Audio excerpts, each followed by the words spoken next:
நம்ம வீட்டுல நம்ம 11 மணி வரைக்கும் எரும மாடு மாதிரி தூங்கியும் நம்ம அம்மா அப்பா ஒண்ணுமே கேட்கலாம். அது காரணம் ரெண்டே ரீசன் தான். ஒண்ணு, ஐயோ பாவம் நம்ம பையன் தூங்கட்டும், கஷ்டப்பட்டு வேலை செய்யறான். ரெண்டு, இவன் ஏன்ச்சாலும் ஒண்ணு. கையை கன்னத்தில் வச்சு இப்படி பலமாக யோசிக்கிறாங்களே இவங்க யாருன்னு தெரியுதா? திருச்சியில் ப்ளீச்சிங் பவுடர் கவருக்குள்ளே ட்ராஷ் பேக்லேருந்து எடுத்தோம்ல, அவங்க தான் இவங்க. கண்ணெல்லாம் திறந்துட்டாங்களாம். 2 மதர் கேட்டு கூட இருந்தாங்கள்ல, கண்ணை திறந்து பலுக்கு பலுக்குன்னு பார்க்குறாங்களாம். கண்ணை பார்த்தீங்களா?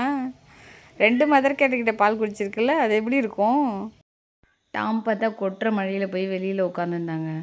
கேமராவில் பார்த்தா 2 கண்ணு மட்டும் தெரிஞ்சிச்சு. மழை கொட்டு கொட்டுன்னு கொட்டுது, ஏன் கேமராவில் பார்த்தா 2 கண்ணு தெரியுது, எவனோ இருக்கான்னு சொல்லி போய் பார்த்தா இவன் உட்காந்துருக்கான். அங்கேருந்து பிடிச்சி தூக்கிட்டு வந்து தொடச்சி விட்டா சோகமாகவே இருக்கான். என்னடா ஏன்டா சோகமாக இருக்குன்னு கேட்டால், எனக்கு ஒரு முக்கியமான பிரச்சனை. என்ன பிரச்சனை? அது உனக்கு சொல்ல முடியாதுண்ணா. இப்போ ரொம்ப கண்டித்து என்ன ஏதுன்னு சொல்லி தீர்த்து வைக்கிறேன்னு சொன்னதுக்கப்புறம் என்னோடய சாக்ஸை ஒன்று காணோம். இப்போ இந்த கால் வேறு மாதிரி இருக்குது, அந்த கால் வேறு மாதிரி இருக்குது. சாக்ஸை அவனை தேடிட்டான். நீ மட்டும் சாக்ஸை போட்டிருக்கல ஒரே மாதிரி, என் சாக்ஸை காணோம் அப்படிங்கிறான். பீன்ஸ் பாண்டி வந்து 3 நாளாக குழந்தைகள் ஹாஸ்டலுக்கு வார்டனாக போட்டிருக்கு. அங்கே தான் வார்டனாக ஒர்க் பண்ணிக்கிட்டு இருக்காரு.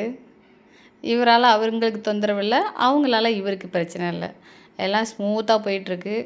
3 நாளாக உள்ளே இருந்ததுனால இப்போ ஃபேஸில் இந்த காயெல்லாம் கொஞ்சம் ஆறி இருக்குது. லைஃப் வந்து எந்த ட்ராஜடியும் இல்லாமல் போயிட்டுருக்கு. இதுக்கு மேலே வெளியில் போனால் தான் அடி உதையலாம். எப்படியும் இன்றைக்காவது விடுவாங்கன்னு வெயிட் பண்ணுறாரு. சீட்டு போட்டு பார்ப்போம், விடலாமா விடக்கூடாதுன்னு.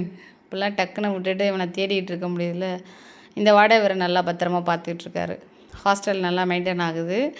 குழந்தைங்கள்லாம் டிசிப்ளினாக இருக்காங்க அவன் கூட இருக்கிறதுனால. க்ளீனாக இருக்குது இவங்களோட கேஜெல்லாம். பக்காவாக வச்சுருக்கான். அந்த பிள்ளைங்களை யாரையும் அடிக்கிறதில்ல, பாவம்.